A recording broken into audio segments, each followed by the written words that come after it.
YPKMI menilai sosok Prabowo adalah pejuang pengentasan kemiskinan dan swasembada pangan. Yayasan Peningkatan Kemampuan Masyarakat Indonesia, YPKMI, menyatakan siap mendukung program 8 Asta Cita pemerintahan Prabowo Subianto, Gibran Rakabuming Raka Prabowo Gibran, di mana akan menghibahkan tanah seluas 1.500 hektar di Kabupaten Karawang, Jawa Barat, untuk mencetak lahan sawah swasembada pangan dan membangun 3 juta rumah murah. Hal ini disampaikan HM Taufik R. Abdul Syakur Ketua Umum Yayasan Peningkatan Kemampuan Masyarakat Indonesia, YPKMI, dalam konferensi pers, Sabtu malam tanggal 15 Februari tahun 2025, di IPB Convention Hotel, Kota Bogor. Haji Taufik di hadapan media didampingi Ahmad Sujai Sekretaris Umum YPKMI dan Jimmy Palapa Ketua Dewan Pembina YPKMI. Kami, YPKMI, memiliki tanah seluas 1.500 hektar pengelolaan hutan sosial yang akan diberikan untuk mendukung program pemerintah, terutama untuk mencetak lahan sawah swasembada pangan dan membangun 3 juta rumah murah, ujar Haji Taufik. Menurutnya, YPKMI sudah memiliki izin pengelolaan hak perhutanan sosial IPHPS sekitar 1.500 hektar sejak 2017, dengan masa berlaku 35 tahun dan bisa diperpanjang 1 kali periode. Sebelumnya tanah ini dipergunakan pemberdayaan masyarakat dan pengentasan kemiskinan ekstrim, yang awalnya sekitar 1.000 kepala keluarga lebih. Saat ini kami sudah berhasil mengentaskan, sehingga sisa miskin ekstrim 1.126 KK dan 781 miskin. Kenapa tetap masih ada? Karena memang ada laju pertumbuhan penduduk dan kami sampai saat ini ikut memberdayakan, terang Haji Taufik. Yayasan Pembangunan Kemampuan Masyarakat Indonesia, YPMKI, juga lakukan pemberdayaan masyarakat untuk pengentasan kemiskinan ekstrim di Karawang, Jawa Barat dan Tambrau, Papua Barat Daya. Untuk daerah Karawang memberdayakan dengan memberikan bibit unggulan, agar tanaman pangan di kawasan hutan sosial produktif. Sementara untuk di daerah Tambrau, Papua Barat Daya dilakukan pendampingan penanaman pohon nilam dan produksi minyak nilam. YPKMI sudah memberdayakan masyarakat di sekitar 1.000 desa se-Indonesia. Salah satunya untuk Karawang penamaan sorghum sebanyak 30 hektar, jagung 50 hektar dan ubi-ubian ratusan hektar, serta penamaan pohon nilam di Tambrau, Papua Barat Daya, jelas Haji Taufik pendiri dan pembina Perkumpulan Kelompok Tani Hak Mandiri Teluk Jambe Bersatu PKTHMTJ, Karawang ini. Dalam rangka mendukung kepemimpinan Presiden Prabowo Subianto, YPMKI sudah menyiapkan jaringan dan sumber daya masyarakat yang sudah menjadi binaan. Ditambah dengan alumni mahasiswa penerima beasiswa Supersemar di zaman Presiden Soeharto. Kami YPKMI sudah berjuang bersama Pak Prabowo selama 30 tahun lebih sejak 1994. Saat itu Pak Prabowo menjadi Ketua Dewan Pembina Alumni Mahasiswa Penerima Beasiswa Supersemar dan saya, Haji Taufik, menjadi Ketua Alumni Mahasiswa Penerima Beasiswa Supersemar. Para alumni yang tersebar ikut terlibat dalam program pemerintah mengentaskan kemiskinan, pungkasnya. Prabowo pejuang pengentasan kemiskinan dan swasembada pangan. Sekretaris Umum Yayasan Peningkatan Kemampuan Masyarakat Indonesia, YPKMI, Dr. Ahmad Sujai mendukung terpilihnya Prabowo Subianto yang diputuskan sebagai Ketua Umum Partai Gerakan Indonesia Raya Gerindra pada Kongres Luar Biasa KLB. Keputusan bulat ini dilaksanakan pada 13–15 Februari tahun 2025, di Hambalang, Jawa Barat, dalam rangkaian peringatan HUT Partai Gerindra ke-17.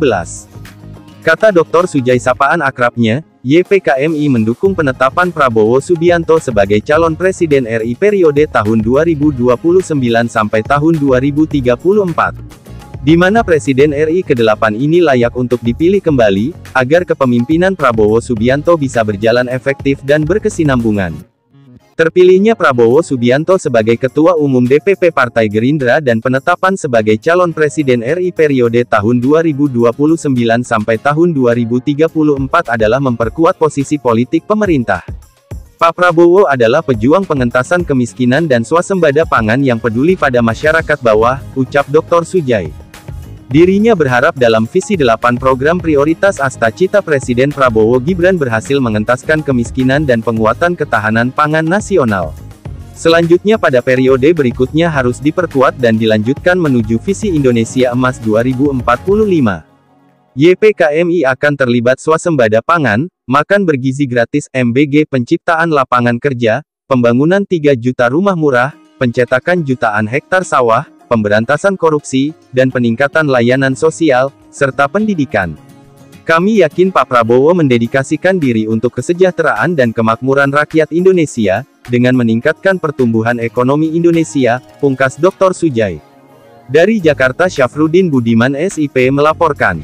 Assalamualaikum warahmatullahi wabarakatuh, Bapak Jimmy Palapa dan Bapak Haji Muhammad Taufik R, Bapak Dr. Ahmad Sujai dari Yayasan Peningkatan Kemampuan Masyarakat Indonesia YPKMI. Hari ini menggelar konferensi pers di IPB Convention Hotel Bogor Sabtu 15 Februari 2025, menyikapi hasil Kongres luar biasa Partai Gerindra Februari 2025. Kami minta pandangan dari Ketua Dewan Pembina Yayasan Peningkatan Kemampuan Masyarakat Indonesia, Bapak Jimmy Palapa. Seperti apa tanggapan Bapak menyikapi Prabowo yang dipilih kembali dalam Kongres luar biasa Partai Gerindra 2025 dan ditetapkan lagi sebagai capres Partai Gerindra untuk 2029-2034. Terus seperti apa harapan mengisi pembangunan Prabowo dalam hal politik dan pembangunan sosial? Monggo Pak. Terima kasih. Pada prinsipnya 5 poin hasil KLB kemarin kami mendukung sepenuhnya. Kenapa? Terus terang saja bahwa yayasan ini dibentuk untuk melanjutkan cita-cita dan perjuangan dari Pak Prabowo sejak 30 tahun lalu bersama Pak Kiai dalam wadah Super Smart waktu itu. Kemudian ketika kita bentuk ini dengan harapan bahwa ini akan berkembang kalau kepemimpinan nasional ada di tangan Pak Prabowo, karena concern Pak Prabowo untuk memberdayakan masyarakat, meningkatkan kemampuan masyarakat di berbagai sektor, terutama sektor pertanian, itu sangat besar. Maka nanti kita berharap bahwa dengan dipilihnya lagi nanti berarti yayasan dan program-program yayasan kami ini akan berjalan lebih lanjut, lebih berhasil. Kemudian kedua, kami memang simpatisan, pendukung dan pemilih Pak Prabowo sejak 2014. Nah, jadi kami berharap ini semua yang tergabung dalam wadah ini, wadah Yayasan Peningkatan Kemampuan Masyarakat Indonesia. Jadi ketika mendengar bahwa salah satu poinnya adalah Gerindra melalui KLB ini akan mencalonkan lagi Pak Prabowo dalam kontestasi Pilpres tahun 2029, maka kami harus dan langsung merespons secara positif. Sehingga setidak-tidaknya Pak Prabowo tahu bahwa apa yang diputuskan oleh KLB juga direspons oleh masyarakat secara positif. Kenapa harus beliau? Karena terus terang, secara objektif, kami melihat bahwa belum ada pemimpin yang selengkap kemampuan, persyaratan yang dimiliki oleh Pak Prabowo. Seperti Pak Kiai sudah singgung tadi, pertama soal kapasitas pribadi. Beliau itu sangat cerdas. Secara pribadi sangat cerdas. Nah, pengalaman kita barangkali ini baru ada 3 tokoh ini dan Pak Prabowo yang secara objektif kami lihat bisa mengangkat harkat dan martabat masyarakat Indonesia, bukan hanya di dalam negeri tapi juga di luar negeri. Itu Bung Karno, kemudian Gus Dur, dan ketiga ini Pak Prabowo, tanpa tentu mengabaikan presiden-presiden yang lain. Tetapi ini 3 tokoh ini punya karakter yang kuat untuk mengangkat harkat dan martabat bangsa Indonesia, mengangkat kembali kebanggaan nasional, meningkatkan lagi harga diri bangsa ini di mata dunia. Dan itu apa yang dilakukan oleh Pak Prabowo, katakanlah selama baru 3 bulan 100 hari udah seperti 3 tahun menjadi presiden. Terlihat dari pengakuan dunia, penghargaan dunia, dan boleh dikata di dalam negeri sendiri, baik kawan maupun lawan politik itu segan sama Pak Prabowo. Jadi itu yang kita perlu pemimpin seperti itu.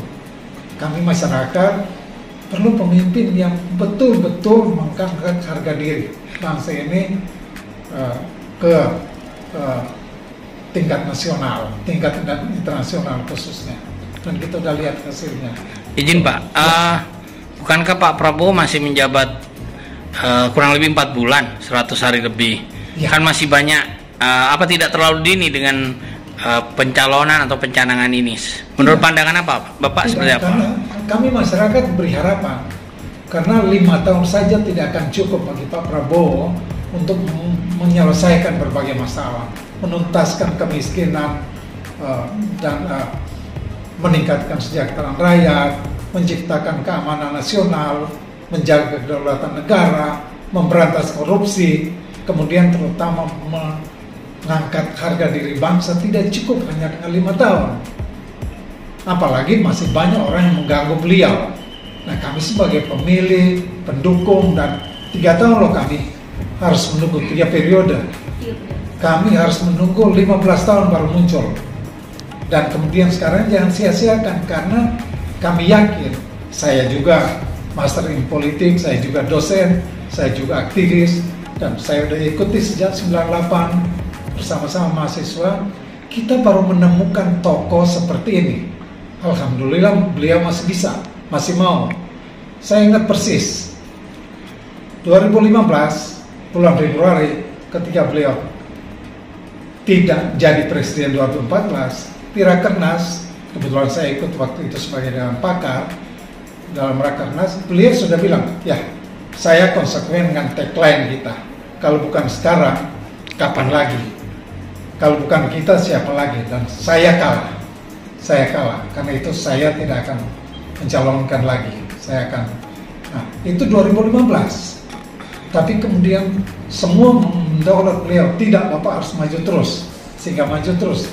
Dan itu beliau pegang itu, dengar suara rakyat yang melalui partai, suara masyarakat. Beliau dengar, Bapak maju. Beliau sudah tak mau. Baik, saya produk didikan Pak Prabowo 30 tahun yang lalu. Kami 1000 sarjana dilatih oleh beliau di Kostrad, di Kopassus, di Bappenas untuk menjadi kader-kader desa tertinggal untuk pengentasan kemiskinan, program Impres Desa Tertinggal 30 tahun yang lalu. Kami sejak itu terus mengembangkan wilayah-wilayah yang didampingi oleh para pendamping itu sampai hari ini. Beberapa wilayah yang kami tekuni dan kami teruskan kembangkan sebagai percontohan adalah ikut kami pengentasan kemiskinan di perhutanan sosial di Kabupaten Karawang seluas 1.500 hektar, di mana di situ ada 1.000 KK, 1.126 KK yang tinggal di wilayah itu, dan kami mengembangkan wilayah itu untuk peningkatan ekonomi mereka, sehingga kami bisa nyumbang alat-alat, kami bisa menyumbang bibit untuk tanaman, kami bisa menyumbang meningkatkan kapasitas ekonomi mereka, dan sekarang lagi nanam sorghum, lagi nanam banyak hal. Masyarakat kita bimbing untuk menjadi meningkatkan kualitas ekonomi mereka. Itu satu. Yang kedua, kami di Papua, di Kabupaten Tambrau, kami membina petani sudah hampir 12 tahun. Kita nanam nilam dan kita suling, minyaknya kita jualkan supaya kelas ekonomi mereka meningkat. Yang dulunya makan dari ubi, sekarang bisa makan beras, makan dengan Supermi itu sebetulnya sudah luar biasa. Selama hampir 14 tahun kami membina di sana. Itu yang ketiga, dengan kita membina para petani ini, kita menangkap program daripada Presiden Pak Prabowo ini untuk kita tingkatkan daya gunakan di perhutanan sosial. Nah, perhutanan sosial yang ada di Kabupaten Karawang ini kita harapkan menjadi food estate dan sekaligus program perumahan yang bisa masyarakat yang super miskin ini bisa mendapatkan perumahan dengan layak. Karena apa? Karena di sekitar daripada perhutanan sosial ini adalah area industri. Kami berharap pemerintah juga bisa meningkatkan perhutanan sosial ini menjadi food estate. Jadi tanaman semusim, tanaman jagung, tanaman sorghum, tanaman pohong, apa itu namanya, ketela pohong, singkong, dan buah-buahan yang bisa kita didikkan kepada masyarakat di sana. Selanjutnya ini Pak, selain sudah Karawang, Tambrau, apa lagi program-program dari YPM KMI dalam mensinergikan di pemerintahan Prabowo Gibran dengan programnya 8 Asta Cita?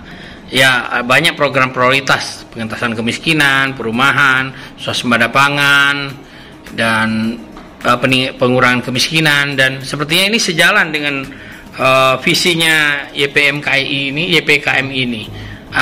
Sejauh mana yang akan dilakukan ke depan ini, Pak? Kami bekerja sama dengan Wakil Menteri Tenaga Kerja untuk BLK di Karawang ini untuk mendidik profesional-profesional di wilayah sana, karena di sekitarnya itu ada area industri. Kami difasilitasi oleh Wakil Menteri Tenaga Kerja Pak Noel. Siap. Untuk dapatkan BLK di Karawang. Itu satu. Yang kedua, beliau berkenan membantu kami program di Papua Barat Daya di Kabupaten Tambrau, itu 100 ketel untuk menyuling daripada minyak nilam. Ini kami lagi susun, kami lagi anggarkan, lagi kami proyeksikan supaya masyarakat di sana tidak lagi, selama 12-14 tahun ini kami swasta, kami sendiri yang mendukung, membantu mereka untuk ketelnya itu tidak satupun dibantu pemerintah. Alat sulingnya itu kami sendiri yang melakukan swadaya kami sendiri untuk masyarakat, itu sebanyak kurang lebih 38 ketel sampai 50, tapi nggak sampai. Jangan lupa like, komen, subscribe dan share serta nyalakan icon loncengnya biar terus dapat mengikuti liputan-liputan kami berikutnya di media YouTube Independent News. Demikian liputan kali ini dari Independent News, semoga bermanfaat. Sekian, terima kasih.